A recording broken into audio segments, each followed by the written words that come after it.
Okay, so this is just a video on the Danfoss TS710 time switch, just on how to adjust your time and date. So what we're going to do, we can wake up the device by pressing any button.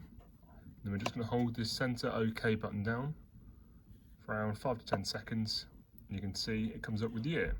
So to adjust that, just use these side arrows here. Once you're done, press OK. And then that's your month.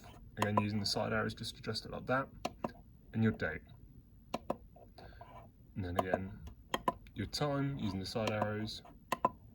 Once you're happy with it, just press OK. And that's it done.